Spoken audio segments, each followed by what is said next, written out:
Hello दोस्तों, चलिए आज सीधे जबरदस्त कहानी में चलते हैं। हम आज उस शानदार एडवेंचर की चर्चा करने वाले हैं जहां लॉजिक और देसी जुगाड़ ने एक तपती गर्मी और भूतिया गुफा के डर को बिल्कुल खत्म कर दिया। ये कहानी है पीहू की, एक ऐसी चतुर बहू जिसने अपनी समझदारी से सब कुछ बदल कर रख दिया।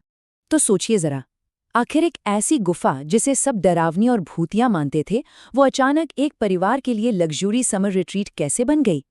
मतलब ये कोई जादू नहीं था, बल्कि इसके पीछे एक शानदार सोच थी। हम यही तो एक्सप्लोर करने वाले हैं कि पीहू की प्रॉब्लम सॉल्विंग स्किल्स ने पूरे गांव की सोच को कैसे पलट कर रख दिया। तो हमारा पहला हिस्सा है गांव की 45 डिग्री वाली भयंकर गर्मी। पीहू अपने पति प्रेम, सास वृंदा, अंकुश और अदिति के साथ गांव आती है। पर ये कोई नॉर्मल गर्मियों की छुट्टियां नहीं थी। बाहर का तापमान था पूरे 45 डिग्री सेल्सियस, मतलब आसमान से आग बरस रही थी। सड़कें इतनी गर्म थी कि धूल से भी पैर जलने लगे। गांव का हाल तो और भी बुरा था। सुबह 4 बजे से ही पावर कट, खेत बिल्कुल सूखे हुए, और कूलर वो तो बस गर्म हवा के थप्पड़ मार रहे थे। अब यहाँ दो बिल्कुल अलग चीजें हमारे सामने हैं। एक तरफ गांव की ये कड़वी सच्चाई है जहां न बिजली है और लू ऐसी कि बस इंसान झुलस जाए, और दूसरी तरफ दूर पहाड़ी पर एक गुफा का नेचुरल माहौल, घनी हरियाली, ठंडे झरने और बिल्कुल अछूती ठंडी हवा। पीहू ने बस इसी ठंडी हवा को अपना टारगेट बना लिया। अगला हिस्सा, भूतिया और ठंडी गुफा।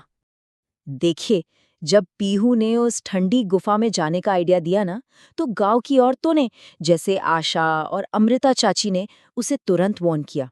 उनका कहना था कि गुफा ठंडी तो है, लेकिन वहां कोई जाता नहीं, वो जगह सेफ नहीं है। ऐसी अफवाहें थी कि कई साल पहले एक औरत ने वहां किसी अदृश्य साये को महसूस किया था। पर पीहू, वो डरने वाली कहाँ थी। उसे तो इसमें गर्मी से बचने का एक परफेक्ट लॉजिकल सोल्यूशन दिख रहा था। तीसरा हिस्सा, स्नो किचन का निर्माण। तो परिवार वहां शिफ्ट होने को तैयार हो गया। सामान पैक किया गया, मसाले, आटा, दाल, बांस और पीहू का सबसे खास हथियार, सब्जियों के बीज। वहां पहुंचकर पीहू ने जो कमाल की इंजीनियरिंग दिखाई, वो काबिले तारीफ है। उसने पत्थरों से एक स्नो किचन तैयार किया। बेस के लिए भारी पत्थर लगाए, ऊपर बर्तनों के लिए एक चपटा पत्थर रखा और गुफा की दरार से एक पीवीसी पाइप फिट कर दिया। इस देसी जुगाड़ से धुआं बाहर चला जाता और गुफा के अंदर सिर्फ ठंडी हवा रहती।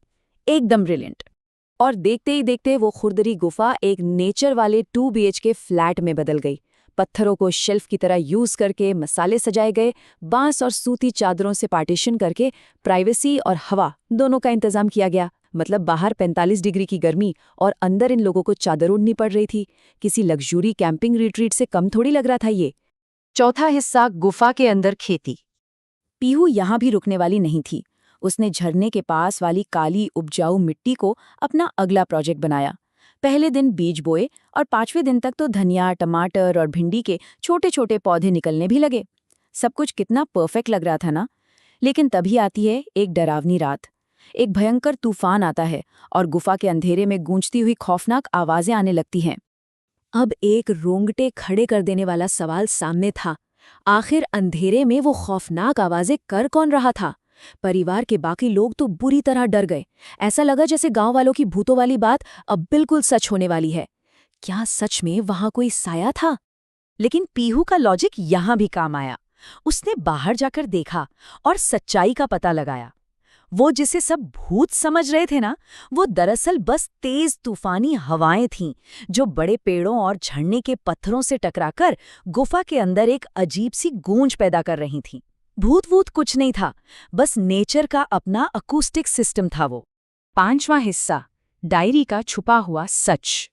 आवाज का सस्पेंस तो खत्म हो गया, पर बाद में एक शांत दोपहर को पीहू और प्रेम को गुफा के एकदम पीछे एक बंद छुपा हुआ कमरा मिला। वहां हर तरफ धूल की मोटी परतें जमी थीं और उसी धूल के बीच रखा था एक पुराना लकड़ी का संदूक। सोचिए क्या मिला होगा अंदर? अंदर एक बहुत ही पुरानी पीली पड़ चुकी डायरी रखी थी। इस डायरी में वो राज छुपा था जिसने हमेशा के लिए गांव का इतिहास बदल दिया। डायरी के पहले ही पन्ने पर ये बहुत ही गहरा और इमोशनल वाक्य लिखा था, जो डर पर काबू पा लेगा वही इस गुफा की ठंडी सांसों को महसूस कर पाएगा। ये सिर्फ एक लाइन नहीं थी, बल्कि किसी की जिंदगी की बहुत बड़ी सच्चाई थी।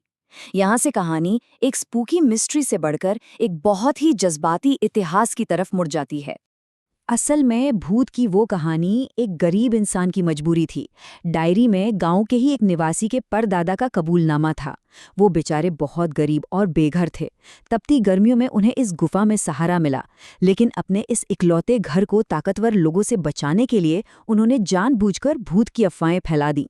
अपने कबूलनामे में उन्होंने ये भी लिखा कि उन्हें लोगों को नेचर के इस तोहफे से दूर रखने का बहुत गहरा पछतावा था। छठा हिस्सा, डर बदल गया घर में।